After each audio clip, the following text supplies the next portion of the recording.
नमस्कार मित्रांनो, मी आहे तुमचा राजदादा आणि हा आहे सर्वेश आणि आपण आलो आहे भोसेगावामधील यल्लमा यात्रेमध्ये। तर मित्रांनो, आज आपण भोसेगावमधील यल्लमा यात्रेजवळ आलो आहे। मिरजेपासून 20 किलोमीटर अंतरावर असलेले एक दंडोबा अभयारण्य, त्या दंडोबा अभयारण्याच्या शेजारीच बसलेले हे भोसेगाव आहे। या देवीची आजपासून यात्रा सुरू होत आहे, म्हणजे आज 19 तारीख आहे। 19 तारखेपासून यात्रा सुरू होत आहे।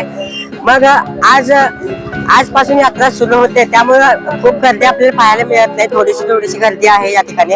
पण आता 1 वाजता सुमारे आता पावणे एकचा टाइम झाले आहे। या पावणे एकच्या टायमामध्ये या ठिकाणी यल्लमा देवीची आरती होणार आहे। ती आरती पाहायसाठी आणि आरतीमध्ये आम्ही सामील व्हायसाठी आम्ही हे ब्लॉग करत आहे।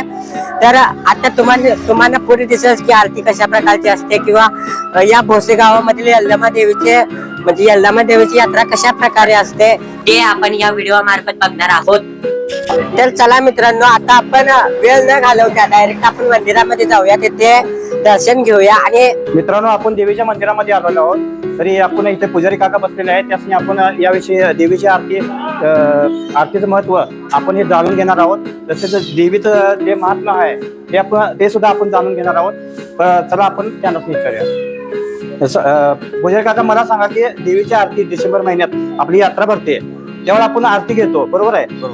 ती किती वाजता घेतली जाते? श्री यल्लमा देवी भोसे हे आमचे भोसे नगरीतलं एक जागृत देवस्थान आहे। सालाबादप्रमाणे पौष महिन्यात यात्रा भरते। यावर्षी यात्रा दिनांक 19/12/2025 ते 23/12/2025 पर्यंत यात्रा भरणार आहे। दिनांक 19/12/2025 रोजी अमावस आहे। सदर अमावस्ये दिवशी 12-12:30 वाजता देवीची आरती होते व संध्याकाळी 6 वाजता आरती होते। सदर आरतीच्या वेळी सर्व भक्तांना याचा लाभ होतो। देवी सर्व भक्तांना नवसाला पावते, म्हणून सर्व भक्तांनी आरतीसाठी आवर्जून हजर राहावे। मला एक सांगा पुजारी काका, मला एक सांगा, पहिल्यापासून आपण काय आहे ते आपण पारंपरिक पद्धतीने करत आलोय। मी सुद्धा पंचक्रोशीत असं ऐकलंय की देवी भक्तांना पावते, म्हणून बरेचसे भाविक लोक इथं जमतात। भरपूर मोठ्या संख्येने इथे यात्रा भरते। बरेच लांबचे लोक मुंबई पुणे इथून येत असतात। मग त्याबद्दल आपलं काय मत आहे? नाही, हे भक्त ज्यावेळी ही आरती चालू असते त्यावेळी भक्त भरपूर लोक गोळा होतात, कारण आरतीच्या वेळी हे एक पुण्य मिळावं त्या देवीचं, बरोबर। सर्व भक्त आरतीसाठी वाट बघत बसतात आणि आरतीच्या वेळी आम्ही आवर्जून भक्तांसाठी आरती थोड्या वेळात चालू होणार आहे, तरी सर्व भक्तांनी या आरतीचा लाभ घ्यावा यासाठी आम्ही सर्वांना बोलवून आरती चालू करतो, बरोबर आहे की? मी सुद्धा असंच ऐकलं की आरतीसाठी हजर राहिल्याने भरपूर लोकांना याचा पुण्य लाभ मिळतोय, असं मी ऐकलेलं आहे। बऱ्याच लोकांकडून, मी पहिल्याच्या लोकांना, आमचे जे पूर्वज होते त्यांच्याकडून सुद्धा मी असं ऐकलंय। मग ह्याबद्दल आपलं काय मत आहे? आरतीच्या टायमाला सर्व जे आता या यात्रेच्या टायमाला महाराष्ट्रातून, कर्नाटकातून, आंध्र इकडून सर्व भक्त या यात्रेला हजर राहतात। यात्रेची सुरुवात ही 19 तारीख पासून चालू होते आणि ह्या सदर दिवशी 20/12 रोजी नैवेद्य आहे। तसेच 21/2/2025 रोजी बोनी आहे व दिनांक 22/12/2025 रोजी सायंकाळी 5 वाजता देवीचा किस आहे। अशा प्रकारे देवीची यात्रा भरते आणि यात्रा ही मोठी भरते आणि 5 दिवस भरते। धन्यवाद काका, तुम्ही व्यवस्थित आम्हाला माहिती दिली याबद्दल। तुमचे सुद्धा धन्यवाद। आपल्याला या देवीच्या आरतीबद्दल, तसेच देवीचे जे महत्व आहे त्याच्याबद्दल आपल्याला माहिती यांच्याकडून मिळाली आहे। आरतीमध्ये आपण सामील होऊया।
झाला गुलाब माझे माय झाली गुलाब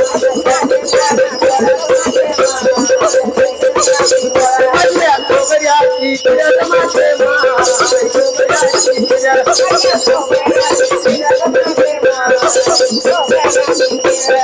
जेवण झाली फिरत माझे माय जेवण झाली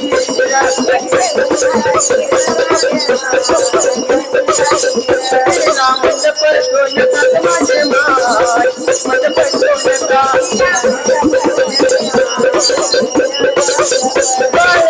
त्याचा मनच माझे माय मन त्याचा माझे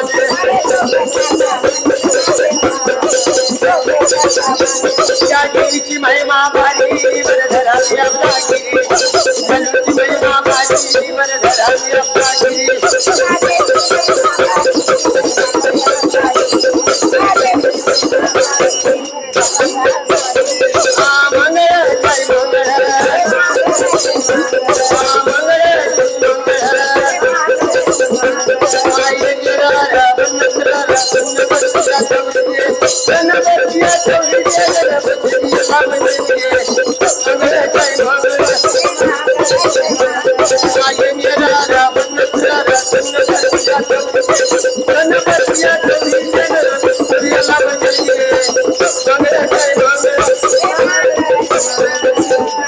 या